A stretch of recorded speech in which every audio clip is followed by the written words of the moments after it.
जय मल्हार न्यूज चॅनलच्या सर्व प्रेक्षकांना सपना चौधरीचा नमस्कार। काँग्रेस उमेदवार ॲडव्होकेट गोवाल पाडवी यांच्या प्रचारार्थ आज काँग्रेस महासचिव प्रियंका गांधी यांची नंदुरबारमध्ये भव्य सभा पार पडली। या सभेसाठी काँग्रेसच्या कार्यकर्त्यांनी प्रियंका गांधींना पाहण्यासाठी गर्दी केल्याचे दिसून आले।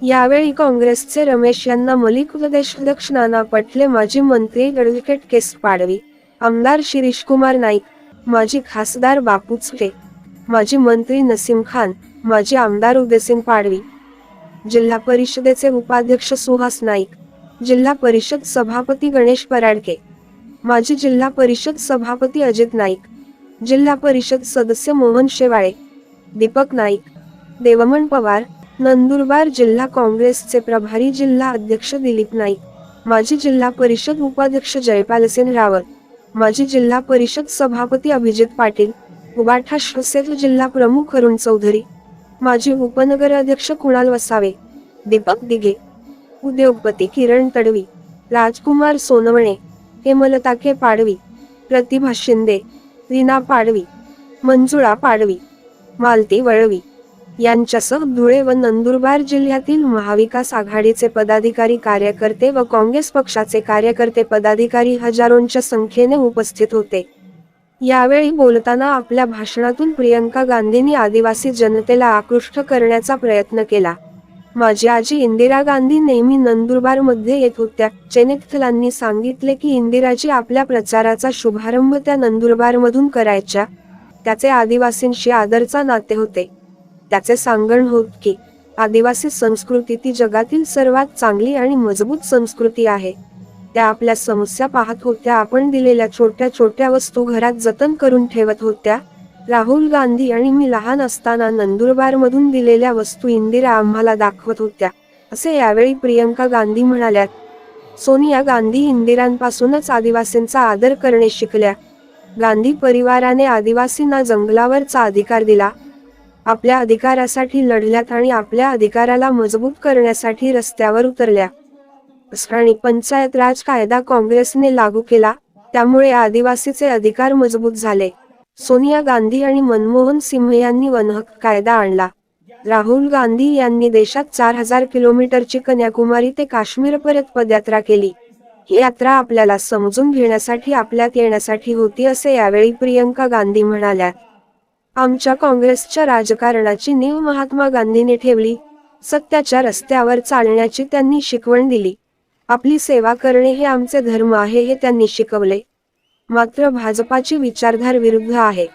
जिथे संधी मिळेल तिथे भाजपा आदिवासीची संस्कृती बदलण्याचा प्रयत्न करत आहे। जिथे जिथे आदिवासीवर अत्याचार झाला तिथे प्रधानमंत्री आणि सर्व मंत्रीगण चुप्पी साधून गप्पा राहिल्याचा आरोप प्रियंकांनी केला। मणिपूर आणि मध्य प्रदेश घटनेचा हवाला देत केंद्राचे सरकार आदिवासीचा आवाज दाबण्याचा प्रयत्न करत असल्याचे सांगत, आदिवासींच्या जमीन बड्या उद्योगपतींनी देण्याचा घाट घातला जात असल्याचा आरोप देखील प्रियंका गांधींनी केला। देशातील एकमेव आदिवासी मुख्यमंत्री असलेल्या हेमंत सोरेन यांना जेलमध्ये टाकले। आदिवासी समाजावर भाजपा आणि RSS कडून वेळोवेळी हल्ला केला जात आहे। राष्ट्रपती द्रौपदी मुर्मू आदिवासी असून भाजपा त्यांच्याकडून संसद भवन उद्घाटन का नाही?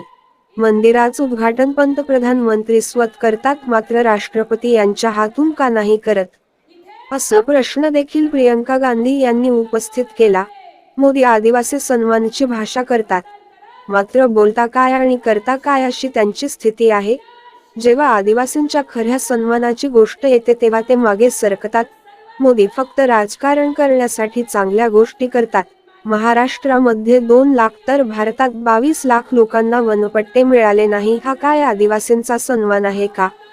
मोदी भाषणातून शबरीचे पुजारी असल्याचे सांगता। कुठे रामजांनी शबरींनी सन्मान दिला? मात्र शेकडो शबरींवर अत्याचार होत असताना मोदींनी मात्र चुप्पी ठेवली। मोदींच्या गप्पा या निव्वळ पोकळ आणि खोट्या असून सत्ता आणि संसाधन असताना ते सांगतात मी एकटा लढत आहे।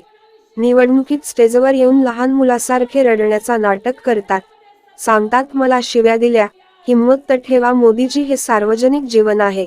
तुम्ही इंदिरा गांधीकडून शिकल पाहिजे, जिने पाकिस्तानचे 2 तुकडे केले। मात्र आपण त्यांच्याकडून पण शिकू शकत नाही, कारण आपण त्यांना देशद्रोही म्हणतात।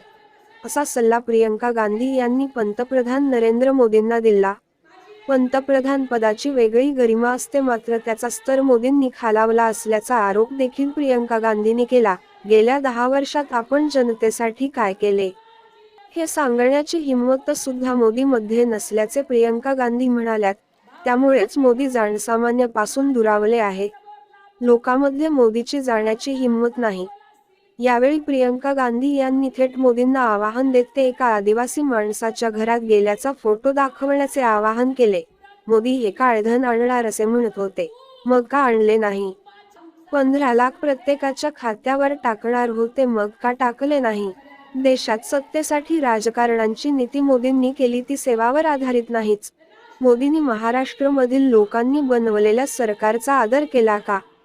त्यांनी घाबरवून, दबाव टाकून, पैसे देऊन आमदारांनी खरेदी करून सत्ता बदलली. मोदींनी देशातील संपत्ती मोठ्या उद्योगपतींना दिली.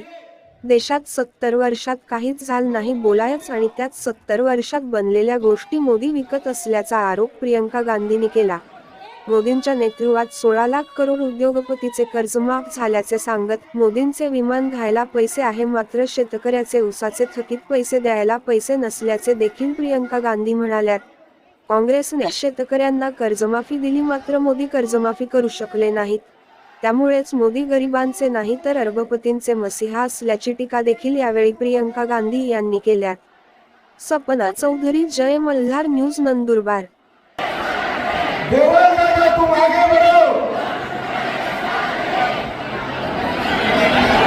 मित्रांनो, आपण ज्या क्षणाची आतुरतेने वाट पाहत होता तो क्षण जवळ आलेला आहे. आमच्या राष्ट्रीय नेत्या आदरणीय श्रीमती प्रियंकाजी गांधी, तुम आगे बढ़ो. कौन आई रे कौन आई, हिंदुस्तान की शेरनी आई.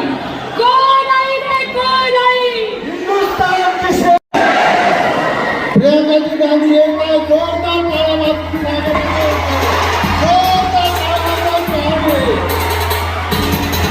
कांग्रेस पक्षाचा प्रियंका गांधी आगे बढ़ो. प्रियंकाजी गांधी आगे बढ़ो. सगळ्यांना हात घालून अभिवादन करत आहे. जोरदार टाळ्या वाजवायच्या आहे. जोरदार टाळ्या वाजवून प्रियंकाजी गांधी आगे बढ़ो. इकडचे बसून घ्या.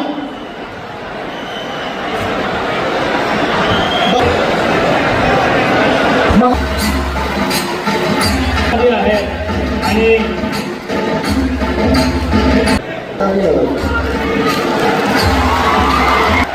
प्रियंका जी तुम आगे बढ़ो.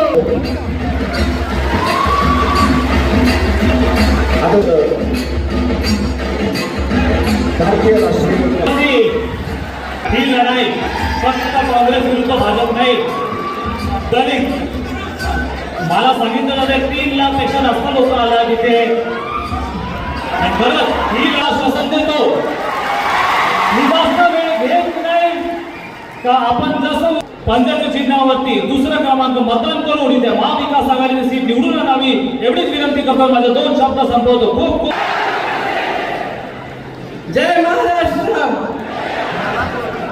श्री रमेश चन्नीताला जी, श्री नाना पटोले जी, श्री केसी पाडवी जी, श्री गोपाल पाडवी जी, श्री श्रीष नायक जी और मंच पर उपस्थित सभी नेतागण, सभी कांग्रेस के पदाधिकारीगण, मेरे प्यारे कांग्रेस के कार्यकर्ता भाई बहन, मेरी प्यारी बहनें, मेरे प्यारे भाई, इस सभा में आपका बहुत स्वागत. मैं बहुत दिनों से प्रचार कर रही हूँ, इसलिए मेरा गला थोड़ा बैठा हुआ है, इसके लिए माफी चाहती हूँ. ये टोगरा माता जी, बाबा साहेब अम्बेडकर जी और बिरसा मुंडा जी और टानिया मामा जी, गुलाम महाराज जी, एकलव्य जी की धरती को मैं नमन करती हूँ. शहीद श्री शिरीष कुमार जी को भी मैं नमन करती हूँ. ये पावन धरती है, धरती है। मेरी दादी इंदिरा गांधी जी यहाँ आया करती थी। मुझे अभी चंद्रिकाला जी बता रहे थे कि हमेशा जब जब चुनाव का प्रचार शुरू होता था, हमेशा यहीं से वो प्रचार को शुरू करती थी।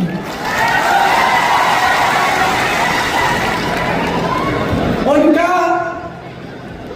एक ऐसा रिश्ता था जिसमें आपका पूरा आदर था। वो हमेशा कहती थी कि आपकी जो संस्कृति है वो दुनिया की सबसे अच्छी, सबसे मजबूत संस्कृति है।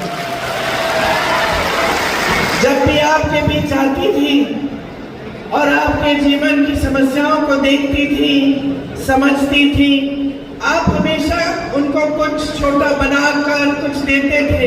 वो सारी चीजें आज भी उनके घर में रखी हुई हैं। राहुल और मैं छोटे थे, वो हमें दिखाती थी कि देखो भैया, अगर वो दिखाती थी कि कहां से आई है ये चीजें, आदिवासियों ने जो बनाई। आपने अगर एक टोकरा भी दिया होता तो उस टोकरे को भी संभाल के वो अपने कमरे में रखते।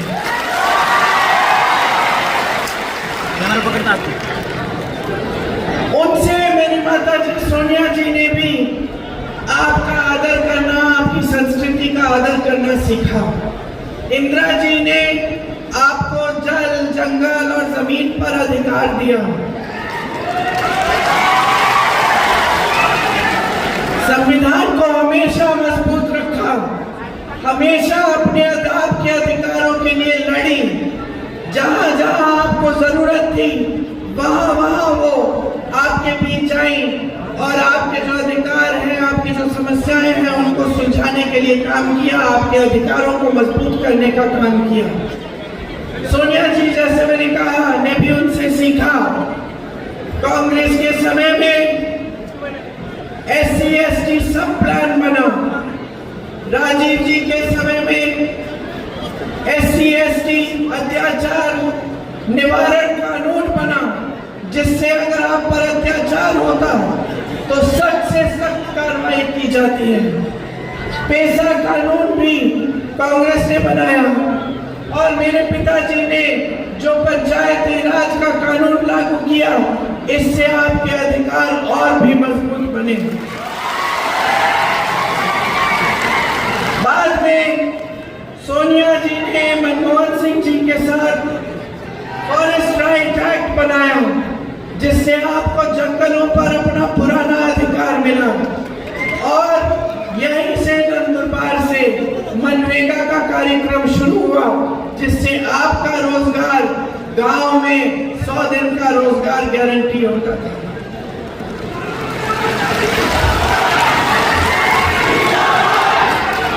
मेरे भाई राहुल गांधी जी आज देश में एक नेता होंगे जिन्होंने कन्याकुमारी से कश्मीर तक 4000 किलोमीटर की यात्रा पैदल की।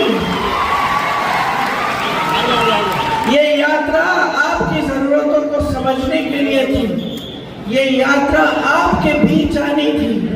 शायद ही कोई ऐसा नेता होगा हमारे देश में जो आपकी समस्याओं को समझने के लिए, आपसे मिलने के लिए 4000 किलोमीटर पैदल चला हो। 4 महीनों तक चला और उसके बाद एक और यात्रा निकाली मणिपुर से मुंबई तक। कुल 8000 किलोमीटर आपके बीच आने के लिए, आपसे मिलने के लिए, आपके दुखों को समझने के लिए, आपकी कठिनाइयों को समझने के लिए। देखिए, हमारी जो राजनीतिक परंपरा है, हमारी जो राजनीतिक परंपरा है कांग्रेस पार्टी की, उसकी नींव महात्मा गांधी जी ने डाली। महात्मा गांधी जी ने क्या कहा था कि सत्य के पथ पर चलना है, और उसी पथ पे चलते चलते कांग्रेस के सब नेताओं ने, जितने भी महान नेता रहे हैं, ये सीखा कि लोकतंत्र में जनता सर्वोपरि होती है, कि हमारा काम है हमारा धर्म है आपकी सेवा करना। हमारा दायित्व है कि हम आपके बीच आए और ये समझें कि आपका जीवन क्या है। लेकिन भाजपा की एक विपरीत विचारधारा है। उनकी विचारधारा आपकी संस्कृति को समझती नहीं है, आदर नहीं करती। जहां जहां मौका मिलता है वो आपकी संस्कृति को बदलने की कोशिश करते हैं। वो आपकी संस्कृति, जिस तरह से आप जंगल का आदर करते हैं, पेड़ों का आदर करते हैं, जानवरों का देखभाल करते हैं, जिस तरह नदियों को आप आदर करते हैं, नदियों का पानी आप पूछते हैं, ये सब चीजें भाजपा को ना समझ आती है और ना भाजपा के नेता इसका आदर करते हैं। जहां जहां आदिवासियों पर अत्याचार हुआ है, बड़े से बड़ा नेता, प्रधानमंत्री मोदी जी जितने बड़े नेता और उनके सारे मंत्री चुप रहे हैं। आपने मणिपुर में देखा होगा, एक महिला के साथ बहुत अत्याचार हुआ, उनको निर्वस्त्र करके सबके सामने लाया गया। वहां बहुत मौतें हुई, घर जलाए गए, लोग लड़े एक दूसरे से, लेकिन हमारे प्रधानमंत्री चुप रहे। अत्याचार हुआ, उन्होंने इस रोकने के लिए एक उंगली नहीं उठाई, कुछ नहीं किया। मध्य प्रदेश में एक आदिवासी भाई के ऊपर भाजपा के ही कार्यकर्ता ने पेशाब किया, उस समय कोई कार्रवाई नहीं हुई। वीडियो बना, पूरे देश भर में वायरल हुआ, भाजपा के नेताओं ने कुछ बोला भी नहीं। बाद में चुनाव आने लगा तो उस समय भाजपा के नेता उसके घर गए और उससे माफी मांगी, लेकिन जब तक चुनाव आया तब तक कोई कार्रवाई नहीं की थी। ये है इनकी सच्चाई। आपकी संस्कृति पर लगातार हमला करते हैं, आपकी आवाज को दबाते हैं। जहां जहां आप उठते हैं अपने अधिकारों के लिए लड़ने के लिए, जहां जहां आपकी आवाज बुलंद होती है, वहां आपको दबाने की कोशिश होती है। आपकी जमीनें बड़े बड़े उद्योगपतियों, खरपतियों को देने का काम होता है। जब आप आवाज उठाते हैं तब आपके पक्ष में, आपके साथ खड़े होने के बजाय आपको दबाया जाता है। हेमंत सोरेन जी इकलौते आदिवासी मुख्यमंत्री है इस देश में। आज चुनाव चल रहा है झारखंड में और उनको जेल में डाल दिया गया है। उन पर हमला बार बार भाजपा कर रही है। तो आपके कौम पे, आपके समुदाय पे, आपके समाज पे लगातार भाजपा और आरएसएस का हमला है। फिर यहाँ मंचों पर आकर बड़ी बड़ी बातें कहते हैं। राष्ट्रपति जी आज हमारी श्रीमती द्रौपदी मुर्मू एक आदिवासी महिला है। उन्होंने अपने जीवन में कितना काम किया है, उस काम को पहचाना गया है और उनको सम्मान दिया गया है, ये बहुत अच्छी बात है। लेकिन आज वो देश की राष्ट्रपति हैं, लेकिन फिर भी भाजपा की सरकार उनसे नए संसद का उद्घाटन नहीं कराती। जो संसद भवन उन्होंने बनाया, हमेशा जब भी संसद भवन में कोई कुछ होता है तो हमेशा राष्ट्रपति जी का दायित्व बनता है कि वो उद्घाटन करें, वो संचालन करें, क्योंकि वो पद जो है वो हमारे पूरे भारत में सबसे बड़ा पद है। यहाँ मोदी जी एक नया संसद भवन बनाते हैं, हजारों करोड़ रुपए खर्चते हैं, खुद उद्घाटन करते हैं उसका। हमारी राष्ट्रपति जी को नहीं बुलाते उद्घाटन के लिए, नहीं बोलते कि आप उद्घाटन करिए, पूरी तरह से आदर नहीं करते। जो आदर, जो सम्मान उनको मिलना चाहिए हमारी राष्ट्रपति होते हुए, वो नहीं मिलता। मंदिर का उद्घाटन होता है, प्रधानमंत्री जी खुद करते हैं, राष्ट्रपति जी से नहीं करवाते। आपको सोचना चाहिए कि एक तरफ जो बोलते हैं वो है और दूसरी तरफ जो करते हैं, इन दोनों चीजों में एक बड़ी खाई है। एक तरफ वो अच्छी अच्छी बातें बोलते हैं, आपको कहते हैं कि आदिवासी समाज का सम्मान किया, लेकिन दूसरी तरफ जब असली सम्मान देने का वक्त आता है तो पीछे हट जाते हैं। बार बार ऐसा होता है। क्यों होता है?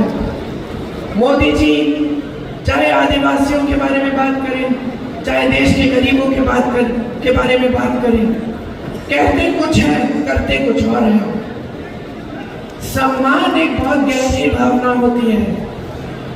जो असली सम्मान करता है वो उसका राजनीतिक फायदे के लिए सम्मान नहीं करता। आपके आगे जब मोदी जी आते हैं तो सिर्फ अपना राजनीतिक फायदा साधने के लिए आपके सामने सुंदर सुंदर बातें करते हैं, लेकिन उनकी पार्टी लगातार आप पे हमला कर रही है। उनकी पार्टी लगातार आपका अपमान करती है और वो कुछ नहीं कहते। महाराष्ट्र में 2 लाख आदिवासियों को पट्टे नहीं दिए गए। पूरे देश भर में 22 लाख आदिवासियों को पट्टे नहीं दिए गए। ये क्या आदिवासियों का सम्मान है?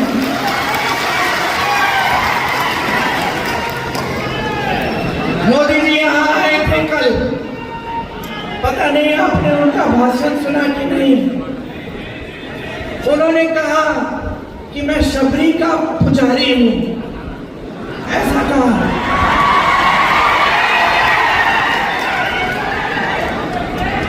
चलिए आप खुद ही हंस रहे हैं तो मैं क्या करूं।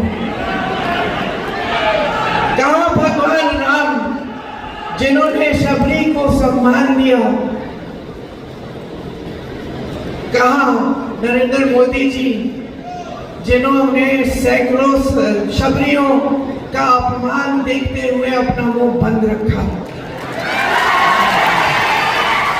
कहा मोदी जी कि हाथरस की एक बहन पे अत्याचार हुआ, उसको रात को जलाया गया, उसके माँ बाप को बुलाया भी नहीं गया उसके अंतिम संस्कारों के लिए, और मोदी जी चुप रहे। उनकी सरकार ने जिसने अत्याचार किया उसकी मदद की। कहा भगवान राम और शबरी, और कहा नरेंद्र मोदी जी और हाथरस की हमारी बहन। कहा भगवान राम और शबरी जी और मोदी जी और उन्नाव की हमारी बहन, जिस पर बार बार अत्याचार हुआ, जिसके पिताजी के खेत जलाए गए, जिसके भाइयों को पीटा गया, जिसकी भाभी को धमकाया गया, और अंत में जिसको खुद जलाया गया। 1 किलोमीटर चली मोदी जी की, चलते हुए चली जब तक गिर के मर गई। मोदी जी की सरकार ने एक उंगली नहीं उठाई उनको मदद करने के लिए। मोदी जी ने पलक नहीं झपकाई। कहा भगवान राम और शबरी और मोदी जी की खोखली बातें। हमारी ओलंपिक की खिलाड़ी मेडल जीत के आती हैं, मोदी जी उनको घर बुलाते हैं, उनको चाय पिलाते हैं, उनके साथ फोटो भी खिंचाते हैं। सारे अखबार लिखते हैं कि मोदी जी थे तो मुमकिन था हमारी खिलाड़ियां मेडल लेके आई। वही खिलाड़ी जब चीख चीख के न्याय मांगती है, जब सड़क पर बैठते हुए रोते हुए कहती है मोदी जी मेरी मदद करो, मेरा अत्याचार हुआ है, तो मोदी जी अपने घर से नहीं निकलते। मोदी जी एक लफ्ज नहीं कहते, चुप रहते हैं। कहा भगवान राम और शबरी, और कहा मोदी जी और ये सारी महिलाएं जिनका अत्याचार इनकी आंखों के सामने हुआ, और इनकी सरकार ने अत्याचारियों की मदद की, उनकी रक्षा की। कहा मोदी जी जो उन्हें अत्याचारियों के बेटों को टिकट दिए इस चुनाव में, वो सब चुनाव लड़ रहे हैं और वो महिलाएं आज तक रो रही हैं। मोदी जी की बातें खोखली हैं। मोदी जी का सम्मान खोखला है। सिर्फ बोलने की बातें हैं, सिर्फ वोट लेने के लिए बातें हैं, कोई वजन नहीं है उनकी बातों में। कहते हैं मैं अकेला लड़ रहा हूं, मैं अकेला लड़ रहा हूं भ्रष्टाचार के खिलाफ। आप पर अकेले कैसे सारी सत्ता आपके पास है, सारे साधन आपके पास है। आप ही के लोग कहते हैं कि दुनिया के सबसे बड़े नेता हैं आप, दुनिया के सारे प्रधानमंत्री, दुनिया के सारे राष्ट्रपति आपके साथ हैं और आप अकेले लड़ रहे हैं। मंच पे आते हैं चुनाव के समय, रोने लगते हैं बच्चे की तरह, कहते हैं कि मुझे गाली दी, कहते हैं कि मुझे गाली दी। अरे हिम्मत करिए मोदी जी, सार्वजनिक जीवन है, हिम्मत करिए, इंदिरा जी से सीखिए, उस दुर्गा रूपी महिला से सीखिए जिसने पाकिस्तान के 2 टुकड़े कर दिए। कितनी हिम्मत थी, उनसे सीखिए, देखिए क्या होती है हिम्मत, क्या होती है दृढ़ता, क्या होती है वीरता। लेकिन आप उनसे नहीं सीख सकते क्योंकि आप उन जैसे शहीद महान महिला को आप देशद्रोही कहते हैं। तो क्या सीखेंगे आप उनसे? जनता के सामने आते हैं, प्रधानमंत्री पद है, पद की गरिमा है, पद का एक स्तर है। कितने महान व्यक्तियों ने उस पद को संभाला, जवाहरलाल नेहरू जैसे व्यक्ति, इंदिरा गांधी जैसी महान महिला, मनमोहन सिंह जैसे सभ्य व्यक्ति, वाजपेयी जी जैसे व्यक्ति जो लोकतंत्र को समझते थे, उसका आदर करते थे। और आज आप इस पद को संभालते हुए, इस पद की गरिमा को ना देखते हुए इस पद का स्तर आपने गिरा दिया है। चुनाव के समय आपकी इतनी भी हिम्मत नहीं है कि आप जनता को बताएं कि 10 सालों में आपने क्या किया जनता के लिए। ये जनता जो रो रही है, ये मेरे आदिवासी भाई बहन जो महंगाई की वजह से रोज रो रहे हैं, ये मेरी बहनें जो यहाँ बैठी हैं, जो दुकान जाती है कुछ खरीदने के लिए खाली हाथ वापस आती हैं, आधी चीजें छोड़ के आती हैं, सोचती है कि कल ले लूंगी, कभी और ले लूंगी, अभी जितना ले सकती हूँ उतना ही लूंगी। आप ताली बजा रही हैं, आपका कितना संघर्ष का जीवन है। मोदी जी समझ पाते हैं इसको, वो जानते हैं कि आप मजदूरी भी करो तो मजदूरी करने के बाद घर आती हो, घर पूरा संभालती हो, खाना बनाने का काम, सफाई का काम, बच्चों की परवरिश का काम, और ये सारी चीजें दिल में ये घबराहट लेके करते हो कि आगे क्या होगा, अगर बच्चा बीमार पड़ जाएगा इलाज कैसे कराऊंगी, घर में मरम्मत करनी है तो पैसे नहीं है, चाहे जितनी भी मेहनत कर रही हूँ, चाहे मेरा पति, मेरे बच्चे जितनी भी मेहनत कर रहे हो, पूरी नहीं हो रही है मेहनत, कमाई काफी नहीं है, इलाज के लिए काफी नहीं है, बच्चों की शिक्षा के लिए काफी नहीं है, कुछ सामान खरीदना है, कोई त्योहार है उसके लिए काफी नहीं है, बच्चों की वर्दी खरीदनी है, बच्चों की फीस भरनी है, काफी नहीं है, शिक्षा करानी पड़ती है। आप बच्चों की जब शिक्षा करानी पड़ती है आपको कर्ज लेना पड़ता है, बेटी की शादी होती है कर्ज लेना पड़ता है, नुकसान हो गया खेती में तो भुगतान नहीं मिलता, कर्ज लेके काम चलाना पड़ता है और आपका कर्ज वापस नहीं करता कोई। क्या समझ सकते हैं इस बात को मोदी जी, जो आकर आपके सामने अपनी मुसीबतें गिनाते हैं, जो आकर आपके सामने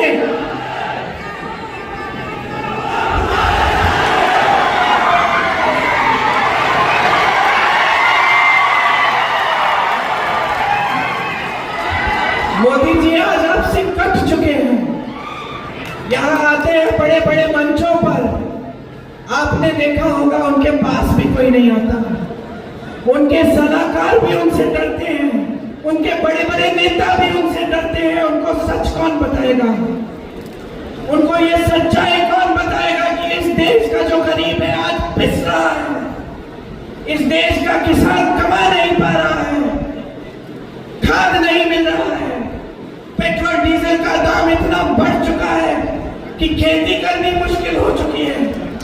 कौन बताएगा इनको? आपके बीच तो आते नहीं हैं। इंदिरा जी की फोटो निकालिए, आपके घरों में आई है। मैं सोनभद्र में जब भाजपा की सरकार के देखते देखते आदिवासियों का नरसंहार हुआ तो मैं गई। सोनभद्र में, यूपी में जगह है, मैं उस गांव में गई उन परिवारों से मिलने के लिए। और मुझे पता है क्या पता चला? मुझे ये पता चला कि मेरे से पहले, कई दशकों पहले इंदिरा जी वहां गई थी। एक महिला थी वहां पे, बूढ़ी सी, उसने मुझे खीर खिलाई और उसने मुझे कहा, बेटी तुम्हारी दादी मेरे घर आई थी और मैंने तुम्हारी दादी को भी ऐसी खीर खिलाई। ये है हमारी परंपरा, इस देश की लोकतांत्रिक परंपरा कि बड़ी सी बड़ी प्रधानमंत्री आपके घर झुक के आई, आपका आदर करते हुए आई, आपके घरों में आपकी समस्याओं को सुनने के लिए आई। और ये प्रधानमंत्री नरेंद्र मोदी 10 सालों से प्रधानमंत्री रहे हैं। मैं चुनौती देती हूं किसी को भी, एक फोटो निकाल लो किसी आदिवासी के घर के अंदर गए हैं।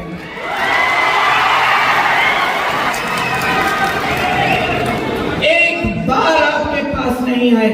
कहते हैं कि बड़ी आदर है आपके लिए, कहते हैं कि वो आपके बेटे हैं, कि शबरी जी के पुजारी हैं। क्या मतलब है इन बातों का जब इन बातों में वजन ही नहीं है? प्रधानमंत्री हैं, इनकी बात में वजन होना चाहिए। अगर मंच पे खड़े होकर इन्होंने आपको कहा था कि सारा काला धन वापस लाएंगे, आपके खातों में 15 लाख रुपए डालेंगे, तो आना चाहिए था। अगर आपको कहा था कि 2 करोड़ रोजगार बना के देंगे, तो वो बनाने चाहिए थे। अगर आपको कहा था कि आपकी अधिकारों की रक्षा करेंगे, तो आज उनका एक एक नेता संविधान को बदलने की बात क्यों कर रहा है? किसने हिम्मत दी? किसने इजाजत दी?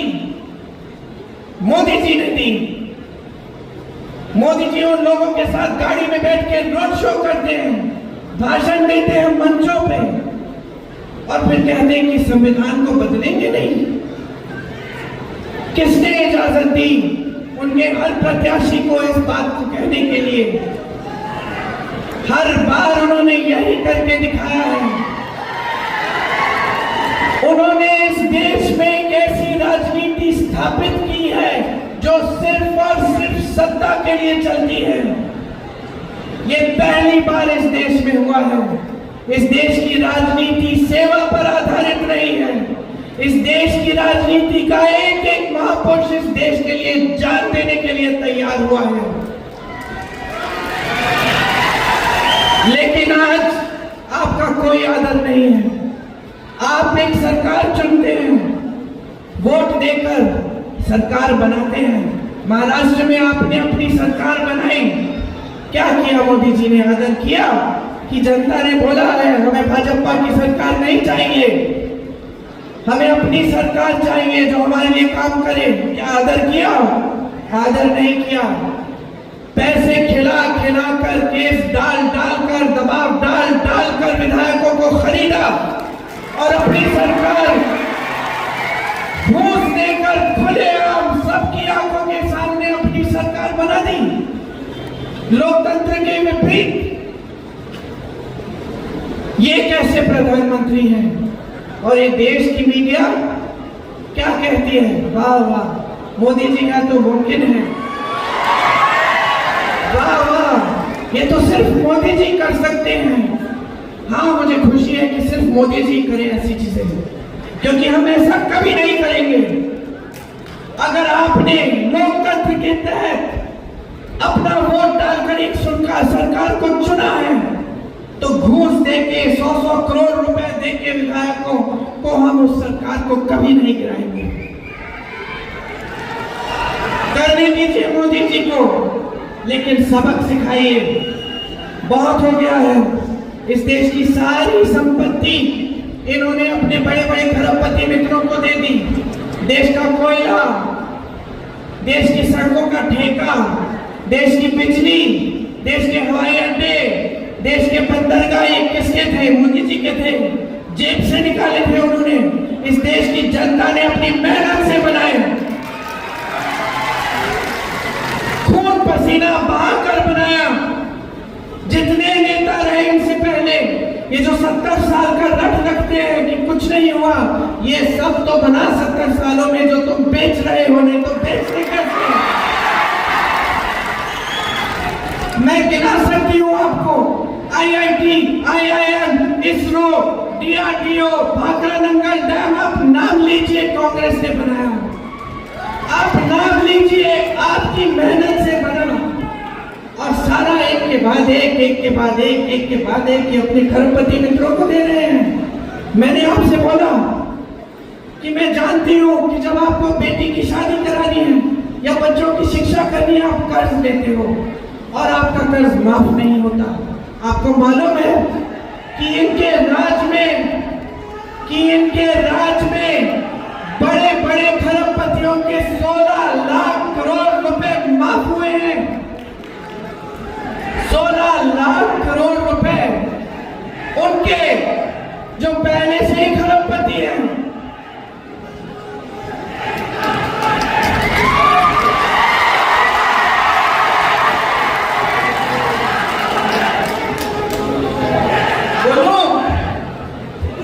बोलो, कर्ज माफ हो रहे हैं बड़े बड़े खरबपतियों के।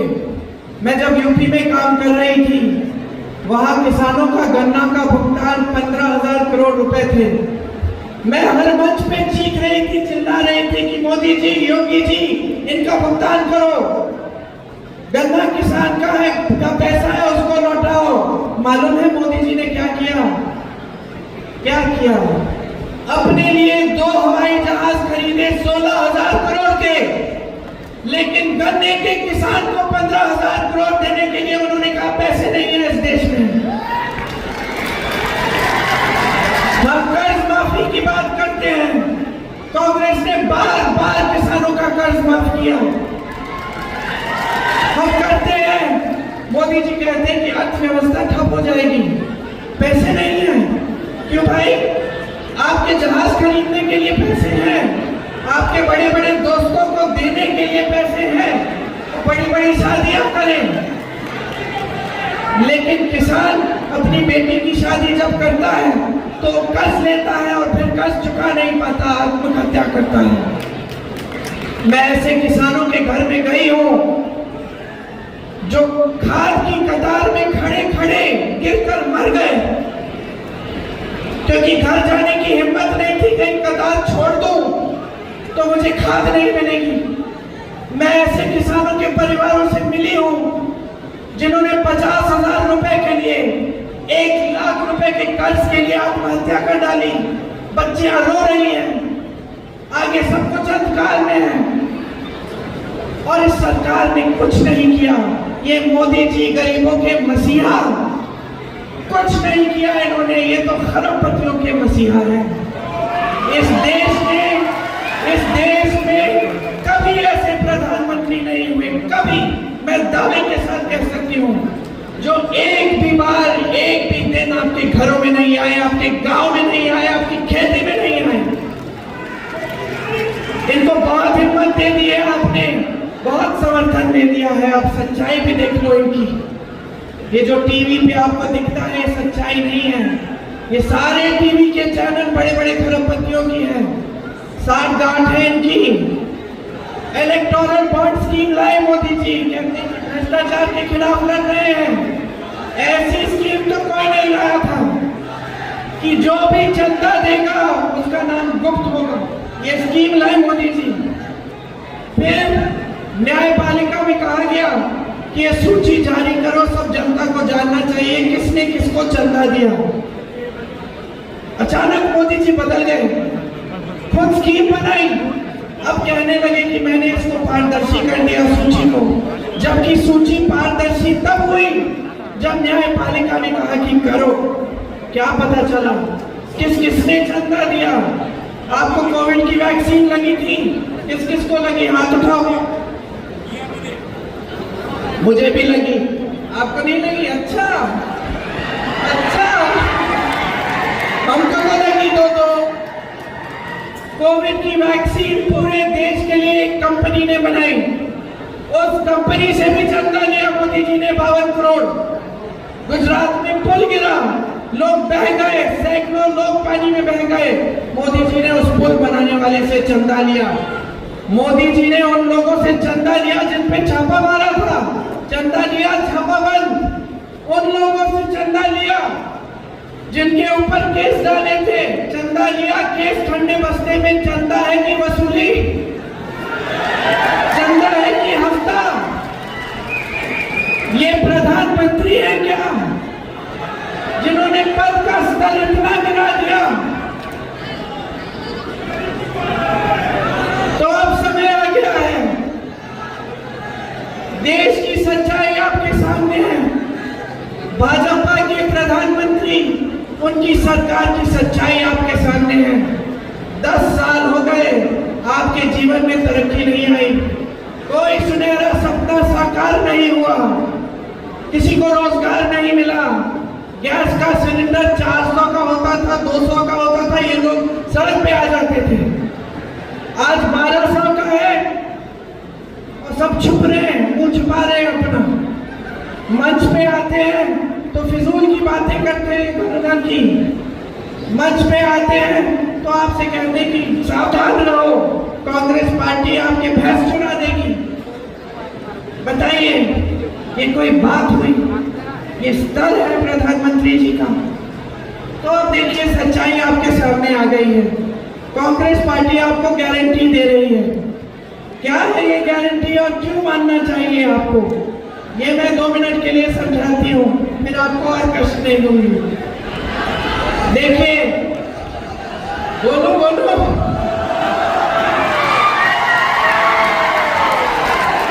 अगर जब तक इस चुनाव में मैं तब तक बोलूंगी जब तक मेरी आवाज बंद नहीं हो जाए, खत्म नहीं हो जाए। इस चुनाव में मैं तब तक बोलूंगी जब तक आपने इनको खदेड़ नहीं दिया अपने सरकार से। जब तक मेरा गला बैठ जाएगा तब तक बकबक करती रहूंगी। देखिए बहने, आपका जीवन बहुत मुश्किलों से भरा है। कांग्रेस पार्टी जो गारंटी दे रही है उसका प्रमाण ये है कि जहां जहां हमारी प्रदेश की सरकारें हैं वहां हम करके दिखा रहे हैं। आप कर्नाटका में पूछो, तेलंगाना में पूछो, आप छत्तीसगढ़ में जब हमारी सरकार थी वहां पूछिए, राजस्थान में पूछिए जहां हमारी सरकार थी कांग्रेस ने क्या किया। राजस्थान में बताएंगे कि 25 लाख का स्वास्थ्य बीमा दिया था जिससे आपके हार्ट ऑपरेशन तक मुफ्त में होते थे। 25 लाख तक सारे इलाज गरीबों के लिए मुफ्त में होते थे। ये हमने किया, करके दिखाया, और हम पूरे देश में ये लागू करना चाहते हैं कि अगर कोई भी बीमार पड़े उसका इलाज 25 लाख तक मुफ्त होगा। ये हमारी गारंटी है। हमारी गारंटी है कि हर गरीब परिवार की सबसे बड़ी महिला को उसके खाते में हम सालाना 1 लाख रुपए डालेंगे। हमारी गारंटी है कि जो नौजवान स्नातक पास है उसको हम पहली नौकरी पक्की दिलवाएंगे जिसमें उसको सालाना कम से कम 1 लाख रुपए मिलेंगे। हमारी गारंटी है कि जो 30 लाख पद मोदी जी की सरकार ने खाली छोड़े उनको हम भरेंगे, कि नौकरियों के लिए आवेदन शुल्क खत्म होगा। हमारी गारंटी है कि मेरे किसान भाइयों को न्यूनतम समर्थन मूल्य कानून के तहत मिलेगा। कानून बनाएंगे कि आपका कानूनी अधिकार बन जाएगा। आपको आज आपके कर्ज माफ नहीं होते, इसके लिए स्थायी आयोग बनाएंगे ताकि जब जब आप कर्ज के संकट में हैं आप उस आयोग से मदद ले पाएंगे। खेती के हर सामान से हम जीएसटी को हटाएंगे, खत्म करेंगे। देश भर में श्रमिकों के लिए न्यूनतम मजदूरी हम 400 रुपए की करवाएंगे, ये कानून बनाएंगे। अगर इससे कम आपको किसी ने मजदूरी देने की कोशिश की तो वो कानून का उल्लंघन कर रहा होगा, उस पर कार्रवाई होगी। शहरों में जैसे मनरेगा गांव में है, उसी तरह से हम शहरों में 100 दिन का रोजगार आपको गारंटी देंगे मनरेगा की तरह। SC/ST सब प्लान को हम लागू करेंगे। आपके लिए, आदिवासियों के लिए एक विशेष बजट लाएंगे। भूमिहीनों को हम जमीन दिलवाएंगे। वन अधिकार कानून वाले पट्टों को का 1 साल में हम फैसला कराएंगे, जहां जहां फैसला नहीं हुआ है। जहां आदिवासी संख्या ज्यादा है उन सारे क्षेत्रों को हम अनुसूचित क्षेत्र घोषित करेंगे ताकि आपको सारी सुविधाएं मिल पाए।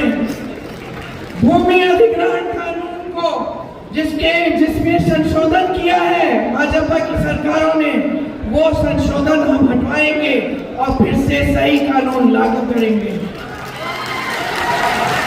देखिए, आप तय करिए आपको इस देश में कैसे नेता चाहिए।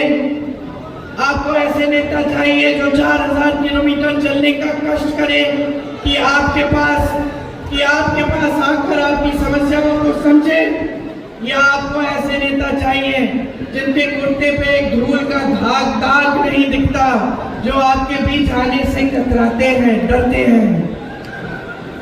कैसे नेता चाहिए जो आपके आंसू पोंछे या यहाँ स्टेज पे आके नकली आंसू, मगरमच्छी आंसू दिखाए आपको। कैसे नेता चाहिए? कैसे नेता चाहिए जो आपकी मुसीबतों को समझे या जो आपके सामने आकर अपनी मुसीबतें गिनाए? आपको कैसा नेता चाहिए? जो हिम्मत वाला हो, खुल के बोले, निडर हो, चाहे कोई दबाने की कोशिश करे, चाहे कोई संसद से निकाले, चाहे कोई केस डाले, फिर भी सच्चाई बोले आपको, या ऐसा नेता जो झूठ पे झूठ बोले आपसे? कैसा नेता चाहिए? कैसी राजनीति चाहिए? असूलों की राजनीति, एक समर्पण और सेवा की राजनीति की सत्ता की राजनीति, जो सिर्फ सत्ता चाहती है, सिर्फ शौहरत चाहती है, सिर्फ शान और सम्मान अपना चाहती है, लेकिन जनता का सम्मान नहीं करती। आप तय करिए। चुनाव 2 दिन में कब है? 11 को, 13 को चुनाव है। आज 11 तारीख है। 2 दिन में चुनाव है। 2 दिन में तय करने जा रहे हो कि इस देश का भविष्य क्या होगा। इस देश का संविधान बचेगा, इस देश का लोकतंत्र बचेगा, आपके अधिकार बचेंगे, आपकी नई पीढ़ी के अधिकार मजबूत होंगे का भविष्य मजबूत होगा कि नहीं, तय करने जा रहे हो। अपने विवेक का इस्तेमाल करो। सोचो समझो, ध्यान से मेरी बातों को सुनो, क्योंकि अगर गलत निर्णय ले लिया तो ये देश जिस दिशा में जा रहा है उसको कोई रोक नहीं पाएगा। इसके बाद ये मौका है कि आप लोकतंत्र को वापस स्थापित करो, आप अपने भविष्य को सुनहरा बनाओ, एक ऐसी सरकार लाओ जो आपकी संपत्ति वापस आपके हाथों में दे, किसी खरबपति के हाथों में नहीं। आपने बहुत ध्यान से मेरी बातें सुनी, अभी तक मेरी आवाज गई नहीं है, लेकिन आगे 2 मीटिंग और है मेरी, इसलिए मैं आपसे क्षमा चाहती हूँ। अब मैं जाऊंगी, मेरी बातों को याद रखो, खास तौर से जब पोलिंग पे जाओगे उन महान नेताओं को याद रखो जो शहीद हुए इस देश के लिए, जिनका लहू इस देश की धरती में। अपने नेताओं को याद रखो, ये स्वतंत्रता सेनानियों की भूमि है, शहीदों की भूमि है। इस धरती को नमन करते हुए, अपने शहीदों को याद करते हुए अपना वोट कांग्रेस पार्टी को दो, ताकि हम आपके लिए एक सच्ची सरकार बना के दे सकें। आप सबको बहुत बहुत धन्यवाद। जय हिंद।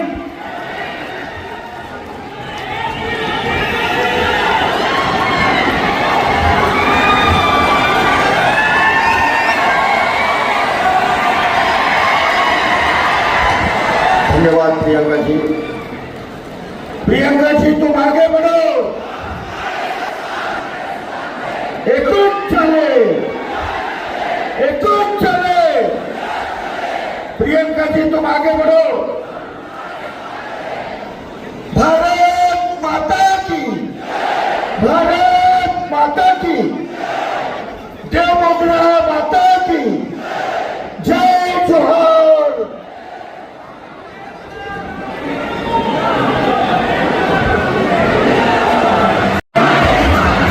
काँग्रेस पक्षाचा मी सांगणार आलो रा आलो, तुम्हाला आपण गोवांना आलो, आलो रा आलो, आलो रा आलो।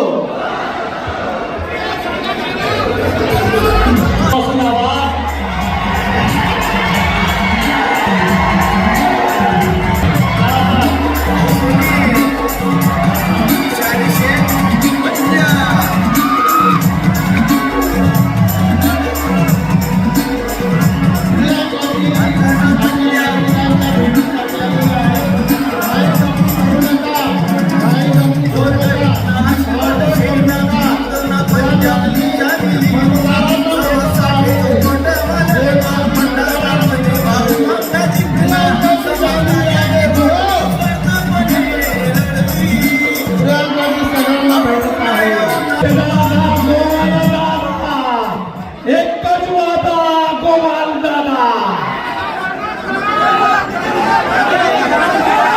देखी का गर्दी राशी का उभी, देखी का गर्दी राशी का उभी।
महिलांनी सेवा जायचंय, महिलांनी सेवा, महिलांनी सेवा जायचंय, महिलांनी सेवा जायचंय।